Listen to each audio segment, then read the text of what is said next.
Então, boa noite, pessoal, mais uma vez.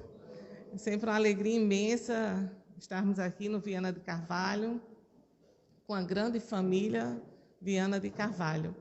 Então, onde nós temos a oportunidade de estudarmos, né, sempre um pouco mais, para trazermos essas reflexões, né, que são importantes para a nossa vida.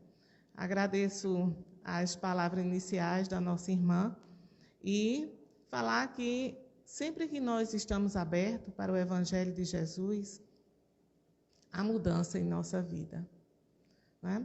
E temos essa ciência que está ao nosso alcance, que é a psicologia, né? Para quem não sabe ainda, eu sou psicóloga, né, de profissão, psicóloga clínica, e que tanto nos ajuda e que não se distancia, pelo contrário, dos ensinamentos de Jesus.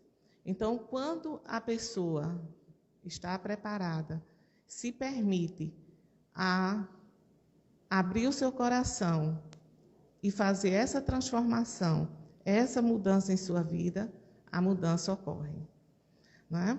Mas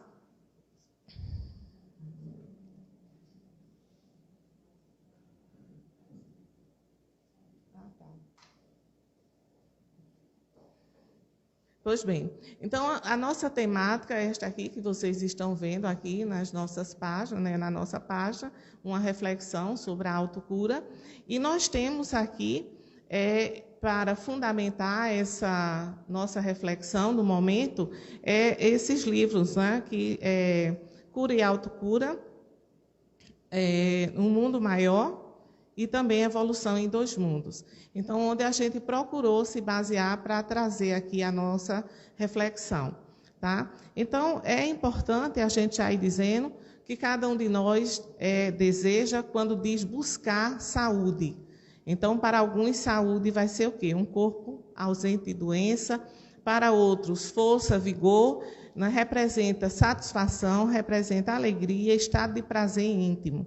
E uma descarga de endorfina, né, de neurotransmissores que liberam a sensação de bem-estar. Então, para cada um tem um conceito exatamente do que é saúde, tá? Então, a visão é própria, é uma visão bem individualizada e também que contempla tudo aqui que nós falamos. E a Organização Mundial de Saúde, nós já ouvimos N vezes, mas é sempre bom relembrar, né, que ela definiu saúde como um estado completo de bem-estar físico, mental e social, e não apenas como a ausência de doença, ou enfermidade. Tá? Então, esse conceito a gente vai ver que vem aqui desde 1946, tá? E ficou em vigor em 1949 e foi pós-Segunda Guerra Mundial. Então, o que aconteceu era um momento de reconstrução da sociedade e, então, era necessário, já tem, né, uns quase 70 anos, ou mais de 70 anos, para que realmente a sociedade pudesse se perceber dentro daquele contexto. Porém, ainda hoje, a gente ainda fica um pouco perdido com relação a essa conceituação. Por isso que nós iniciamos falando, é algo bem individual para cada um de nós. Então, essa visão biopsicossocial ainda é um desafio na área da saúde. Tá? Então, a gente vai ver o quê? Aqui a medicina ela é treinada para atuar no corpo físico, não é isso? Então, nesse corpo físico, os desajustes, muitas vezes corporais, que são realmente adulterados, e aí existe o recurso da ciência médica que está ao nosso alcance. Agora, dentro dessa conceituação biopsicossocial, né, é ainda onde fica essa fragilidade, esse desafio, porque muitas vezes, a mais das vezes, essa conceituação ou essa percepção da ciência médica, ela vai ficar muito onde? Ela vai ficar no físico. Nem todos a gente percebe que está mudando isso, mas, né, já de algum tempo, mas nem todas da área de saúde têm essa noção mais ampliada ainda, né? Então, a visão ela vai ser o quê? Fragmentada.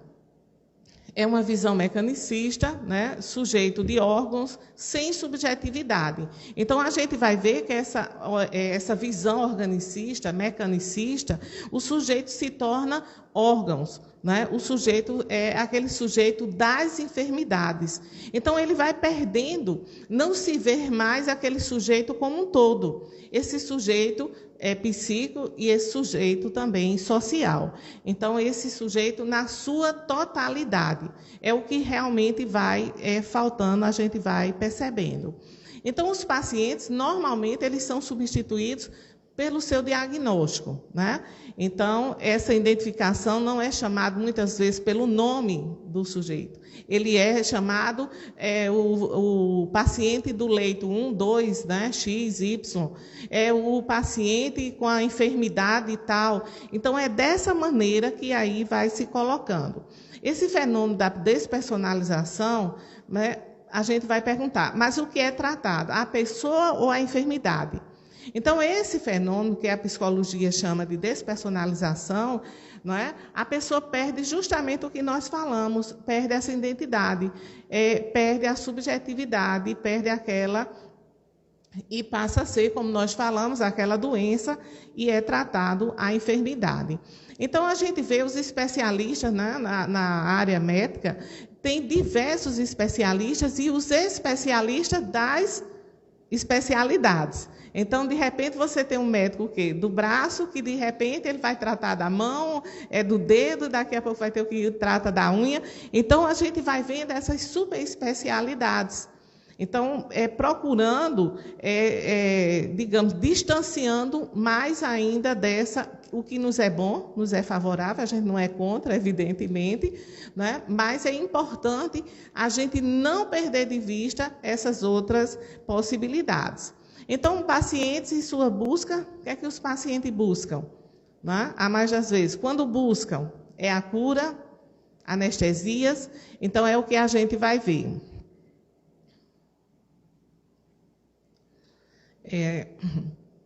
Os pacientes, normalmente, eles vão fazer a sua busca onde?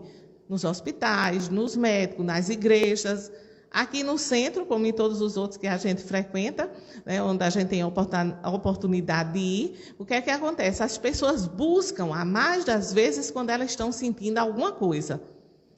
Quando algo não está bem. Quando está tudo bacaninha, tudo legalzinho, cadê o sujeito? Ele não aparece. Não procuram, muitas vezes, digamos, a saúde, mas eles procuram, muitas vezes, serem anestesiados. E como é que a gente vai ver isso? Não é que quando você, às vezes, inicia um tratamento, nem termina aquele tratamento, você já abandona o tratamento que você está fazendo. Isso pode ser um tratamento medicamentoso, pode ser um tratamento espiritual, que eu acredito que aqui, como em outras casas, também já aconteceu várias vezes. A pessoa vem, estou necessitada, estou precisando. Mas qual é a minha parte nisso tudo? O que é que eu faço para mudar, digamos, ou para realmente me curar? Eu faço alguma coisa, eu já quero tudo pronto. É isso que, a mais das vezes, que é importante a gente ir observando. Então, o processo de cura, né, a gente colocou aqui, essa imagem é um processo. Curar-se é um processo. Né? Livre de sofrimento, do sofrimento faz parte, se livrar do sofrimento também faz parte desse processo.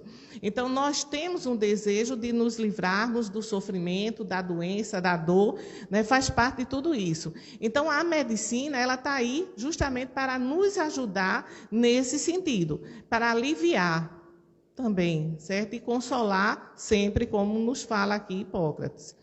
Então, nesse fenômeno de anestesia, a gente vai ver uma projeção de responsabilidade. O médico, a mais das vezes, ele se torna responsável. Então, a gente coloca essa responsabilidade da nossa cura única e exclusivamente no médico. Nós pegamos até essa imagem aqui, né, do anjinho e do demônio, né, para ver o que é que a gente faz. Se ele acertou, né, é um verdadeiro anjo, é um verdadeiro Deus. Se errou, aí é o verdadeiro demônio, não presta, não fez a coisa certa e tal. E, a mais das vezes, não contamos com a nossa responsabilidade dentro desse processo.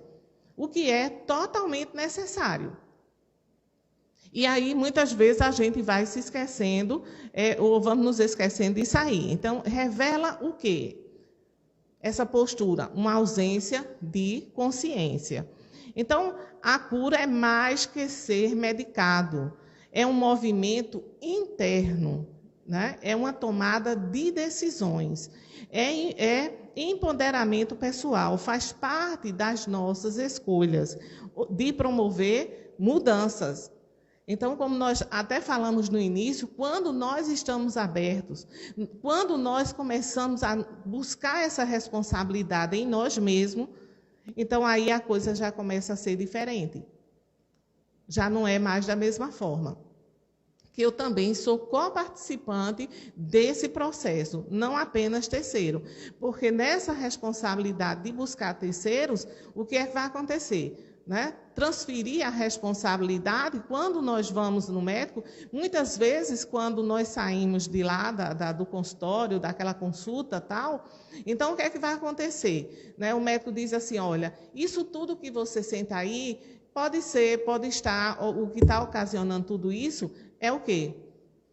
Né? Foi uma raiva que você teve. Ah, mas eu tive uma raiva mesmo, né? Ah, você teve uma raiva? Tive. Meu marido, meu filho fez uma raiva para mim.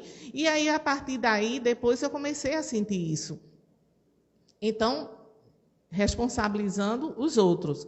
Então, aquele médico ajudou você de uma forma, digamos, no sentido de mostrar a você isso para o próprio indivíduo que ainda não tem essa consciência, que essa responsabilidade não é minha, e sim das outras pessoas, tá? Então, essa cura transcende, ela transcende a essa questão medicamentosa, a questão da cirurgia.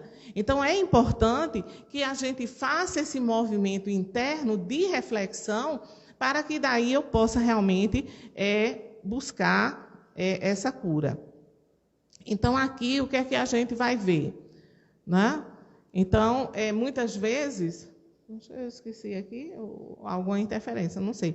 Então, o indivíduo ele só vai assumir, alguma fala aqui, então ele só vai assumir essa responsabilidade da sua própria cura quando acontece o quê? Quando ele tem consciência do seu próprio poder.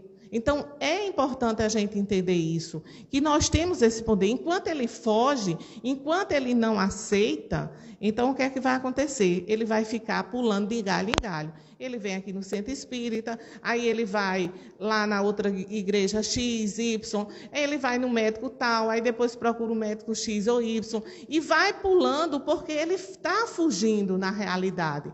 A mais das vezes, evidentemente que existem as suas exceções, mas aí o que muito acontece é isso também, é essa fuga do indivíduo e ele realmente não consegue se conscientizar de que a problemática, a mais das vezes, está ali com ele.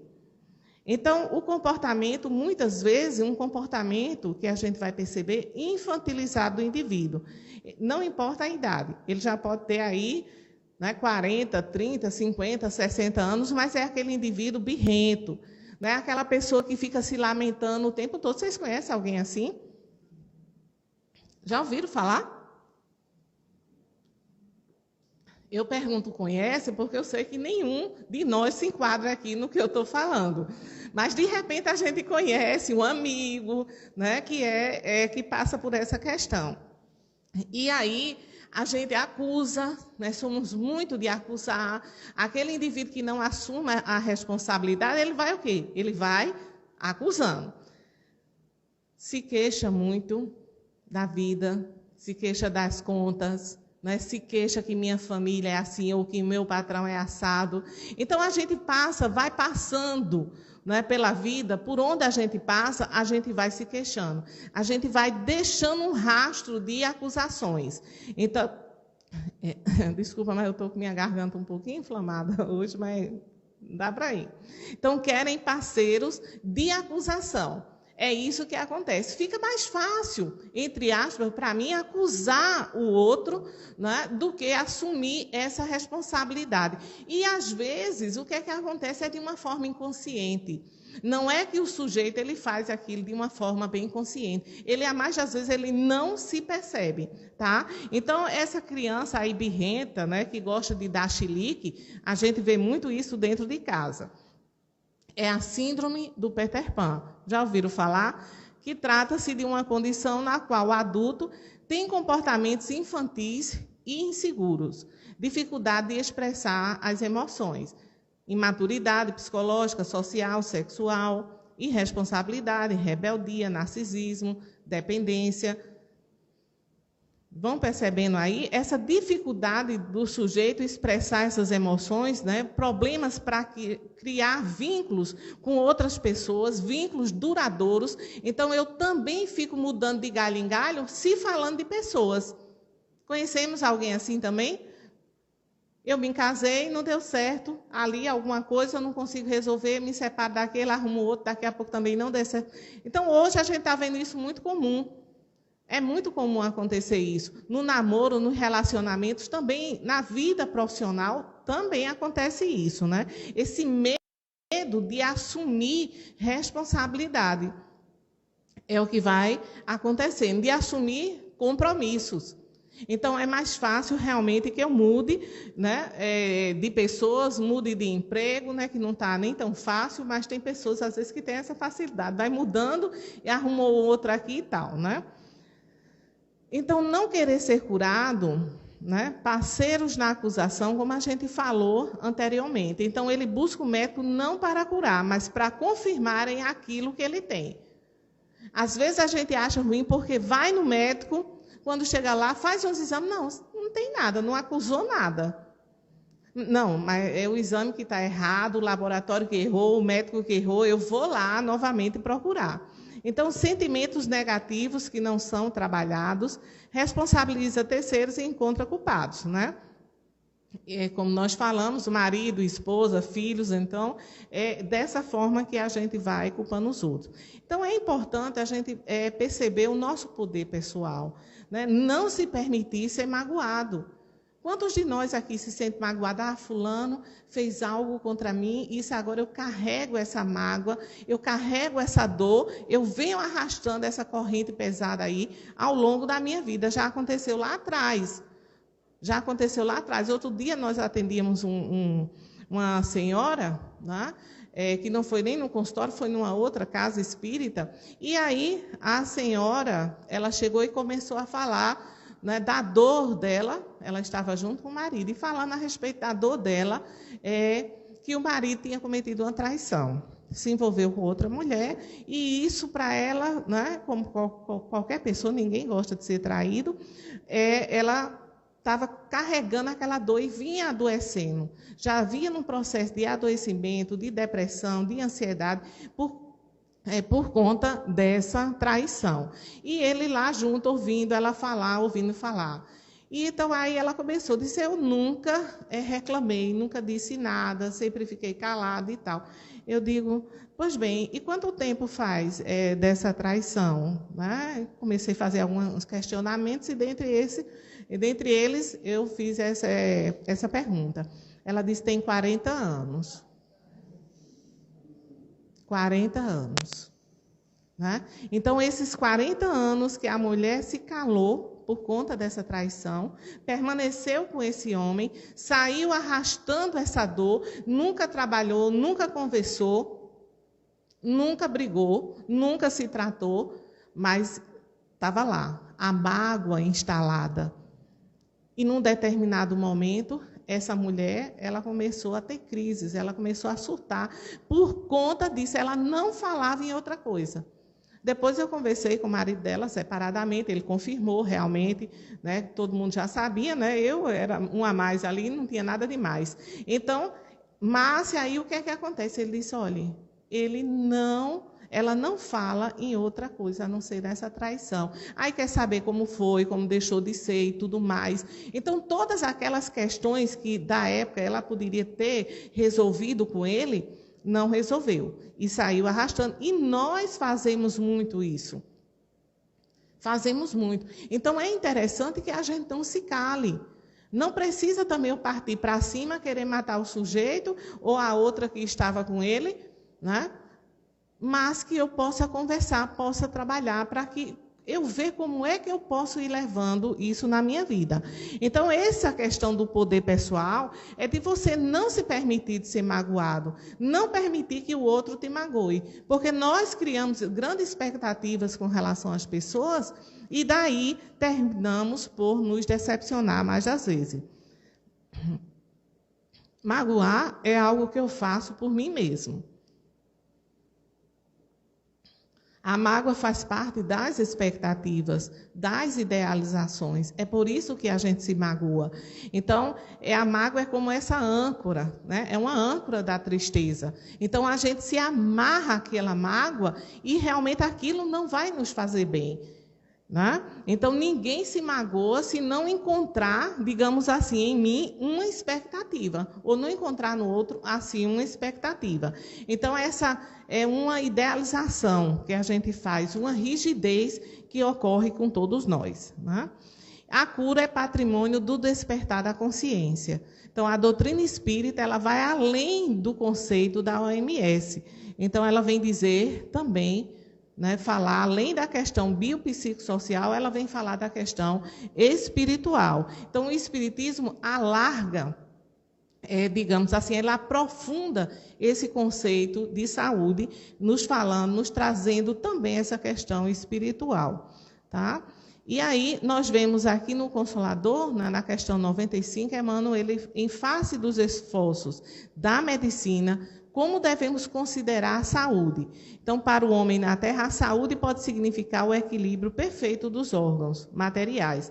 Para o plano espiritual, toda a vida, a saúde é perfeita harmonia da alma, para a obtenção da qual, muitas vezes, há necessidade da contribuição preciosa das moléstias e deficiências transitórias da Terra. Então, Emmanuel, aqui no Consolador, ele vai nos falar a respeito dessa perfeita harmonia da alma. Então, dessa questão, e nos fala, ele acrescenta, que a mais das vezes as moléstias, as doenças diversas, né, aqui que nós temos aqui na Terra, justamente era para nos ajudar também nesse processo. Então, muitas vezes, existem determinados casos que nós vamos passar por alguma problemática, né, física, né, algum problema de saúde, que aí é muitas vezes aquela problemática que vai fazer com que a gente dê uma parada, com que a gente reflita. Então, muitas vezes, existe um determinado problema, vamos citar aqui uma pessoa que desenvolveu uma diabetes. Tá? Então, será que aquela pessoa desenvolveu diabetes? Como? O que é que aquela diabetes está querendo dizer para aquela pessoa? O que é que ela está falando para aquela pessoa? Não é? Então, é importante, muitas vezes, nas diversas situações que nós passamos, nós pararmos e realmente nos perguntar o que é que isso está querendo me dizer. Será que eu estou necessitando, né, se falando da diabetes, de uma mudança de comportamento alimentar, emocional também, que vai influenciar, não é? Então, é importante que aí eu faça essa reflexão, porque às vezes aquela moléstia, aquela doença, ela vai vir justamente para nos frear de alguma forma de algo que nós estamos fazendo. Eu estou bebendo demais, eu bebi demais já ao longo da minha vida, eu tenho me excedido em quê? Então, são questões, certo, que nós podemos fazer, porque nem sempre aquela doença, eu já ouvi pessoas que desenvolveram câncer, muitas vezes você já deve ter tido essa oportunidade, e de chegar assim com todas as palavras e dizer, Lúcia, eu cresci demais depois desse câncer. Eu sou outra pessoa depois desse câncer. As minhas reflexões a respeito da vida hoje é de outra forma. Então, aquele câncer para aquela pessoa, né, trouxe uma série de questionamentos na vida dela e fez com que ela realmente tivesse essa tomada de consciência, né? Então, o Emmanuel, assim, né, ele não faz esse destaque no corpo físico, ele fala a respeito da alma. Mas o que é a alma? Né? A alma é o espírito encarnado. não é assim? Então, o que é o espírito? É o princípio inteligente do universo, não é isso? Então, o espírito ele não é criado, tá? Ele estagia, não é criado espírito, tá? Ele pode estagiar nos reinos inferiores. E aí, no livro do Ser, do Destino e da Dor, de Leon Denis, ele diz que o espírito dorme no vegetal, sonha no animal e desperta no hominal. Então, aqui é importante, depois, até para quem quiser se aprofundar, buscar esse livro para ter um entendimento maior, tá?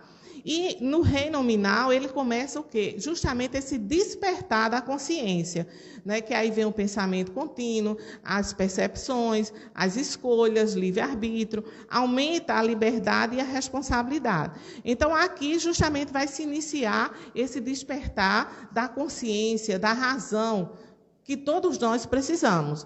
Então, o quê? A percepção, há esse pensamento contínuo, há essas escolhas, então as responsabilidades, tudo vem aí. Então, você e sua consciência, a responsabilidade inerente ao grau de adiantamento. Então, a partir do momento que nós vamos adiantando, que vamos alargando essa nossa consciência, né, a gente vai despertando cada vez mais e a responsabilidade nossa vai aumentando. Então, o espírito traz em si potencialidades divinas quando mergulha na carne para experiências morais, intelectuais, para a sua evolução. Então, essa responsabilidade ela é inerente ao grau de consciência, ao grau evolutivo do espírito. As leis divinas, a lei de causa e efeito, é um dos princípios que rege o universo. Segundo ela, para toda causa existe um efeito, ou seja, toda ação gera uma reação. Então, aí é o que regula todo esse processo. Tá? Então, de uma forma assim, ordenada das leis, para que a gente realmente possa entender, de fato, o que é que acontece. Né? Então, às vezes, também acontece da gente confundir as leis de causa e efeito com lei de ação e reação também. Essa lei de ação e reação é muito confundida, né, que é um enunciado da lei newtoniana, quando uma força aplicada sobre um objeto produz a força de igual teor em sentido contrário. Essa ideia nos faz crer que a mesma força que vai, ela retorna. Então, a gente pensa muitas vezes o quê? Que se a gente matou, de repente, a gente pode morrer de uma forma igual. Se a gente roubou, vai ser roubado. Tá? É assim que vai. Se a gente traiu, agora a gente vai ser traído. Então, é uma ideia equivocada. Equivocada porque a lei de Deus é uma lei de amor. É uma lei de amor. Então, não pode ser assim, dessa forma. Se eu matei, eu matei em outra encarnação. Agora, nessa encarnação, é bem provável que alguém me mate também. Não é dessa forma. Então, a gente vem para aprender a amar. A gente vem para aprender a perdoar, a fazer diferente. Se eu matei, eu vou agora aprender o quê? A curar. Eu vou realmente ter essa preocupação na minha vida e procurar curar as pessoas. Não vou ficar por aí com o interesse de matar. Eu tenho tanta raiva do meu marido que me dá vontade de matar. Não é? Ou vice-versa. Então, de repente, pode ser que a gente volta para a família carnal os nossos afetos e desafetos também. É o que nos fala a doutrina espírita. Tá? Mas isso, muitas vezes, quando eu não me dou bem, porque quando a gente conhece uma pessoa, né, é tudo lindo, maravilhoso. Quando a gente vai passando de 2 anos, que é aquela fase, né, da paixão mesmo, então que você está enamorado, você só vê coisa boa na pessoa. Não sei se vocês já passaram isso.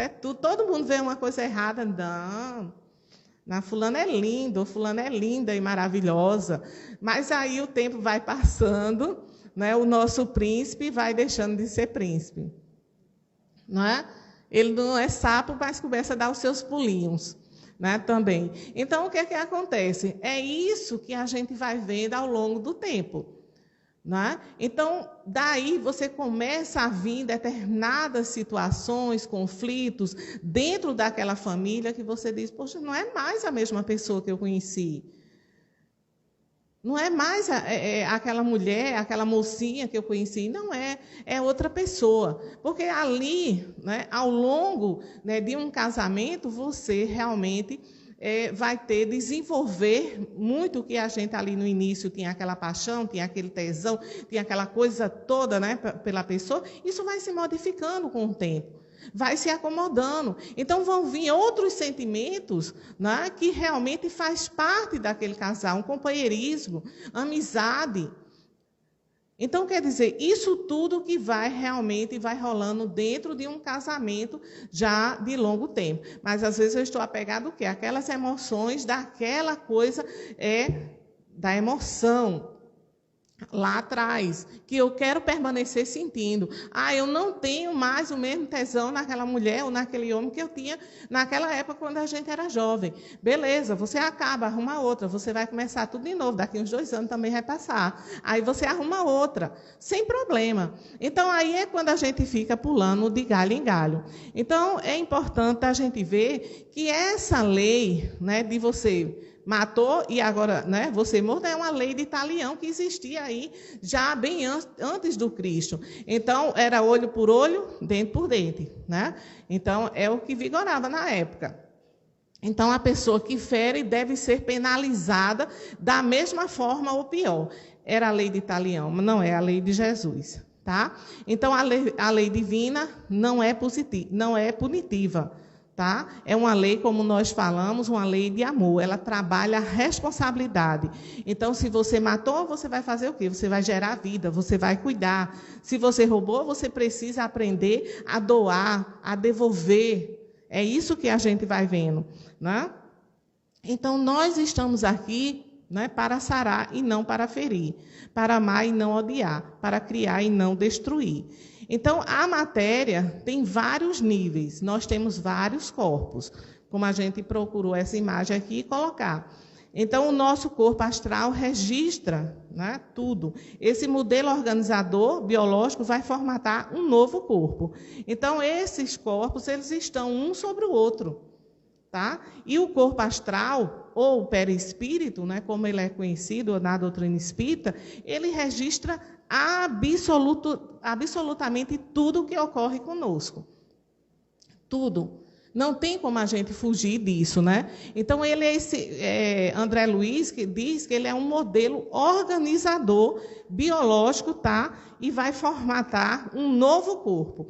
Então, aquilo quando a gente vê nos nossos sonhos, aquelas pessoas que têm uma vidência, ela está vendo ali o perispírito, ela não está vendo o espírito, tá? É o perispírito.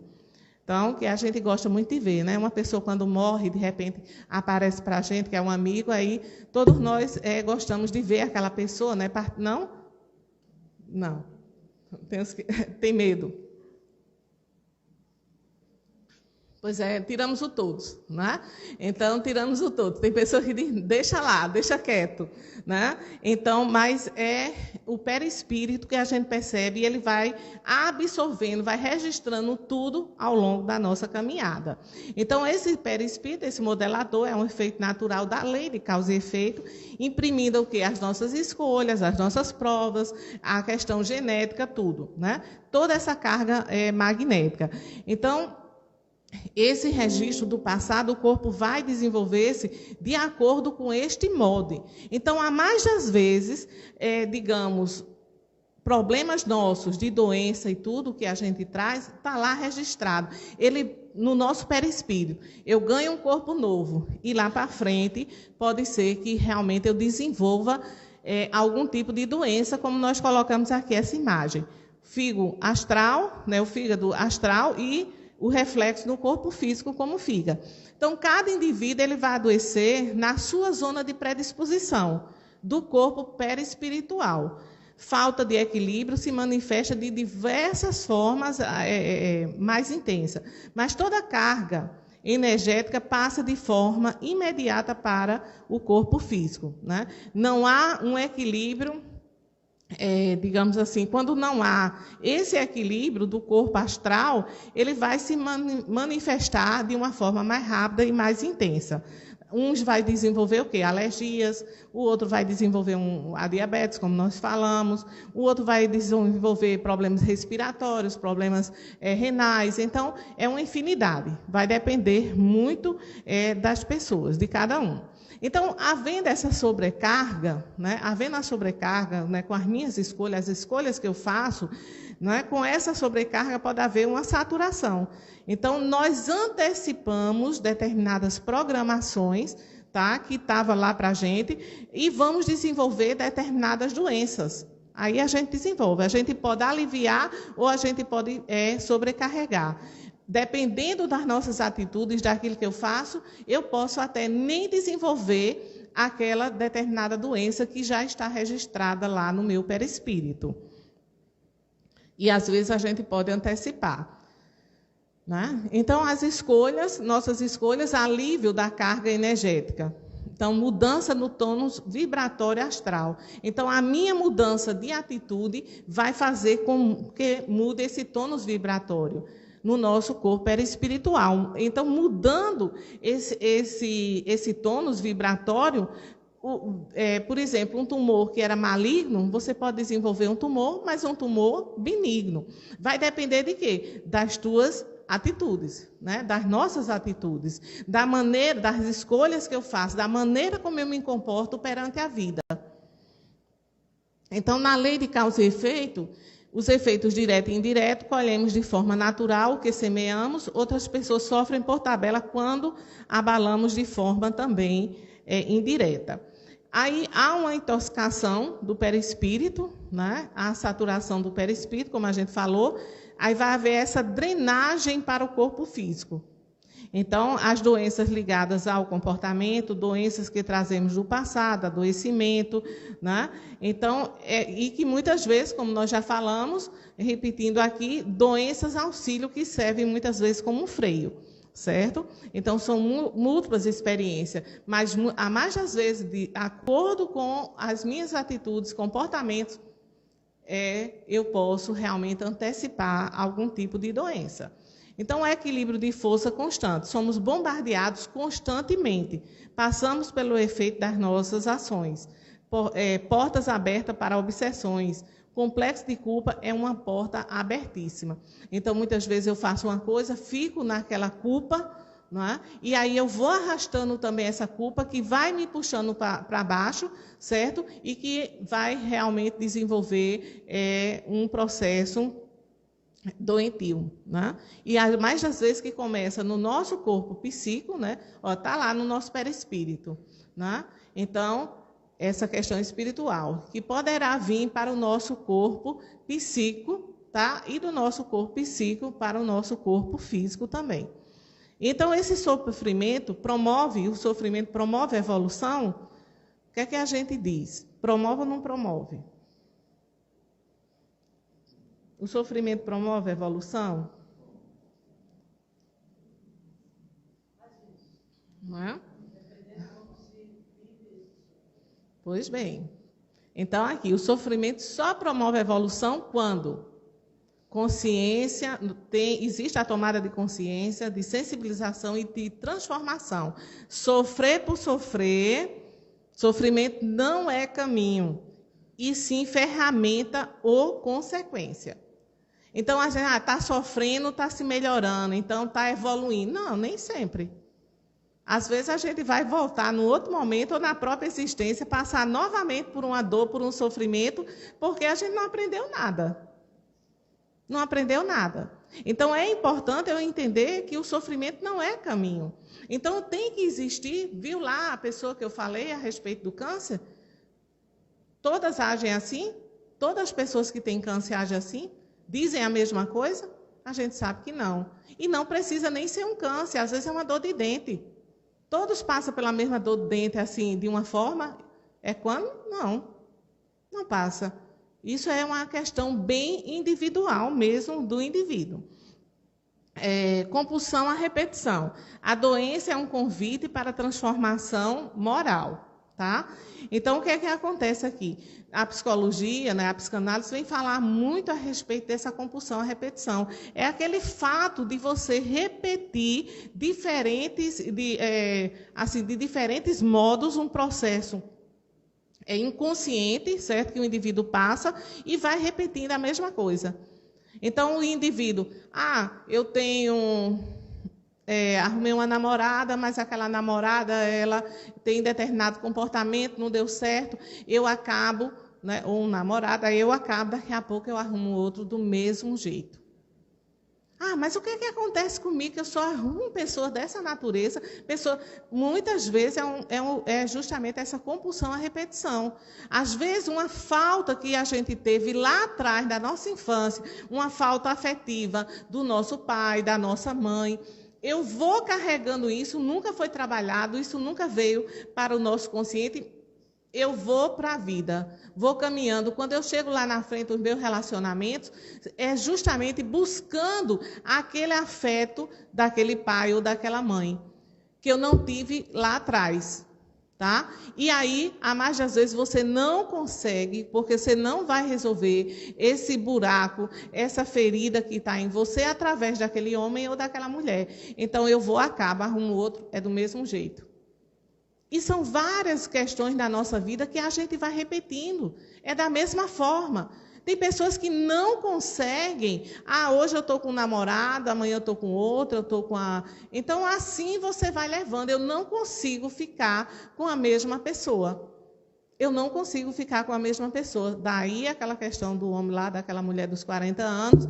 Né? Eu estou casada, eu tenho aquela pessoa, até gosto, acho que aquela pessoa é uma pessoa bacana, é uma boa mulher, uma boa mãe, boa isso, boa aquilo, mas eu traio. Eu vou lá ficando nessa busca que, a mais das vezes, são questões inconscientes que eu não trabalho na minha vida. Então, o pensamento, trazendo aqui um pouco para o pensamento, verte do corpo mental, o pensamento. A gente sabe que a mente que é a sede do pensamento não é o nosso cérebro, né?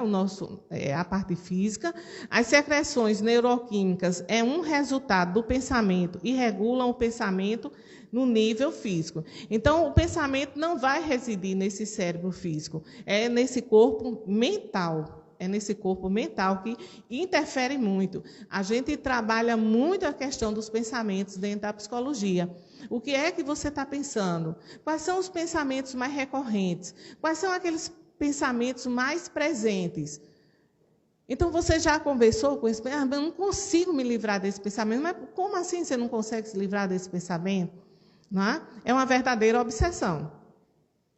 Então, eu não consigo me livrar daquilo ali. Então, existem técnicas, né, para que realmente a gente possa ir se livrando de determinados pensamentos. É fácil? Não é fácil, mas é possível. E vai depender de quem? Única e exclusivamente do indivíduo. É o que vai acontecer. Tá?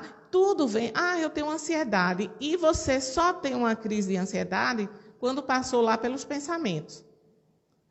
Certo? Quando passa lá pelos pensamentos, o que é que eu vou fazer amanhã? O que será que vai ser de mim se eu me separar? Ou o que vai ser de mim se meus pais morrerem? Ou qualquer coisa do tipo. Então, você está lá na frente, que a ansiedade ela tem esse papel de nos levar lá para frente.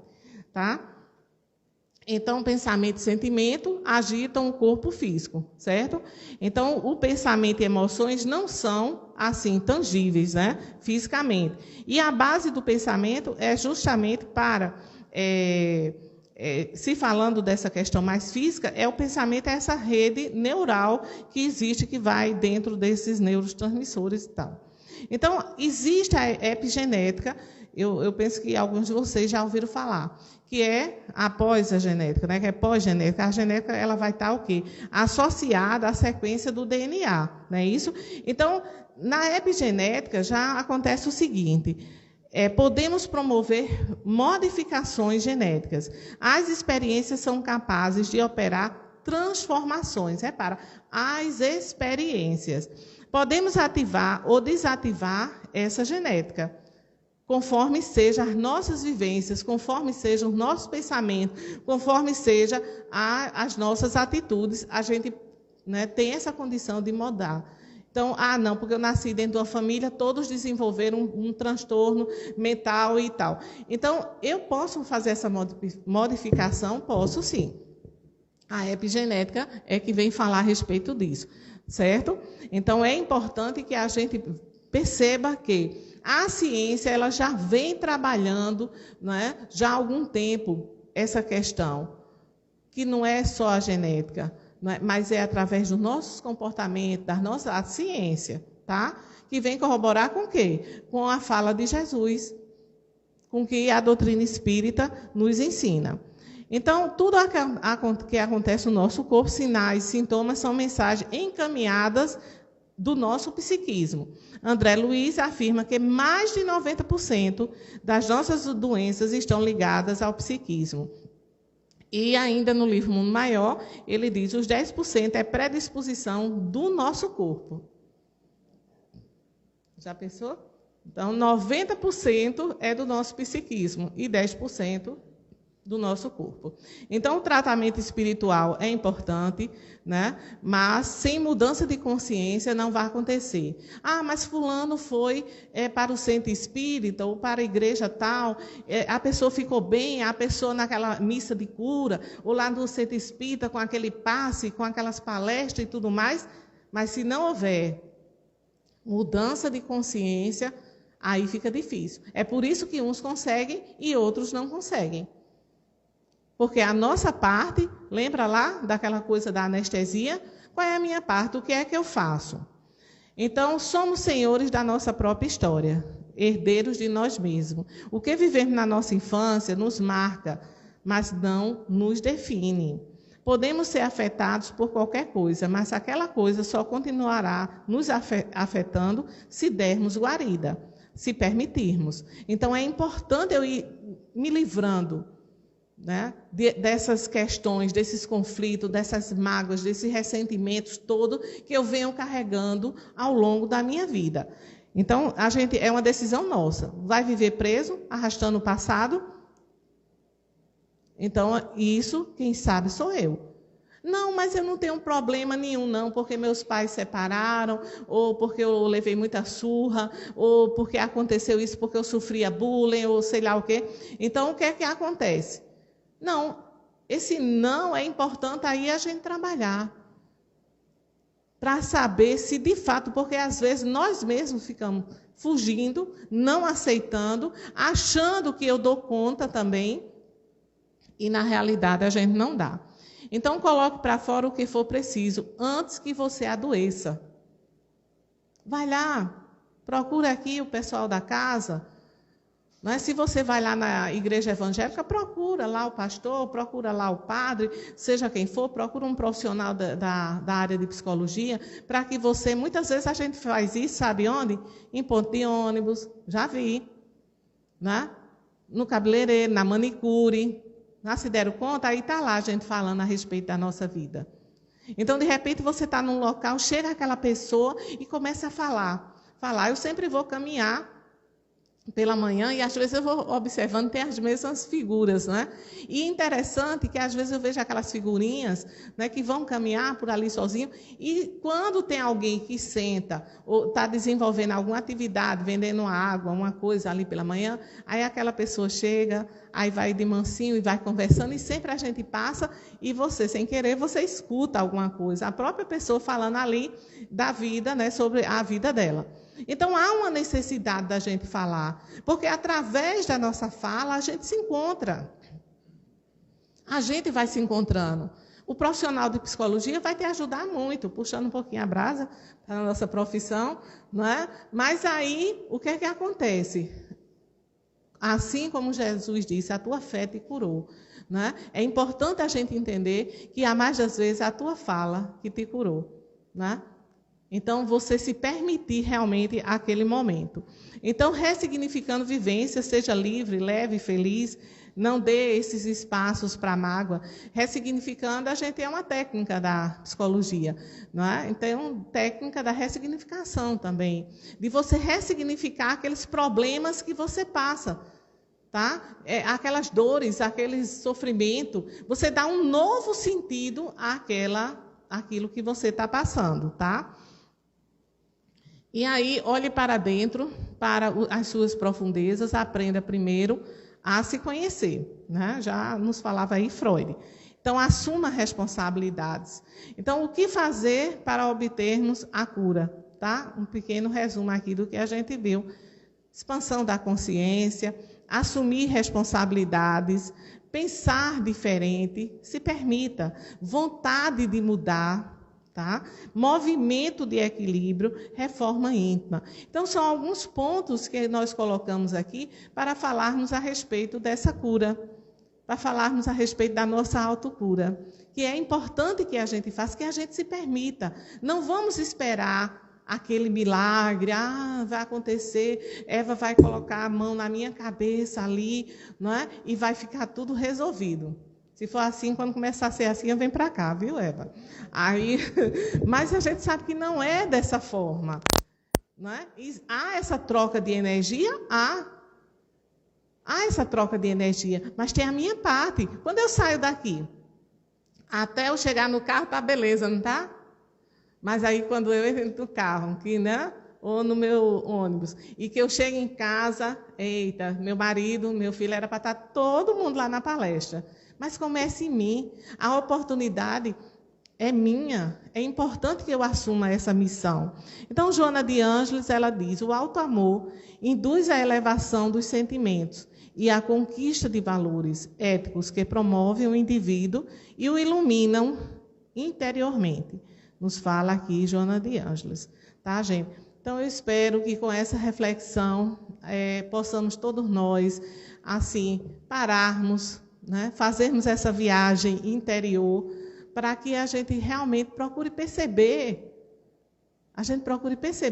o que é que me falta, né? O que é que me falta? Então, e o que é que depende de mim? Essas lembranças sofridas, doloridas, amargas, são feridas abertas. Se eu conseguir ressignificar, pensar de uma nova forma, então eu vou começar a curar essa ferida. Ela vai cicatrizar, ela vai fechar. E isso vai ser bom para mim, para que aí eu não vou ter mais problema? Tenho, mas a minha visão, a minha percepção de mundo vai ser diferente. Porque a que eu tenho hoje, a visão de mundo é o que eu carrego dentro de mim. Se eu mudar, essa visão também mudará. Então, muita paz, um abraço para todos vocês e ainda estamos já perto do Carnaval, mas um feliz 2023 e um feliz Carnaval para todos. Beijos. Obrigada. Obrigada.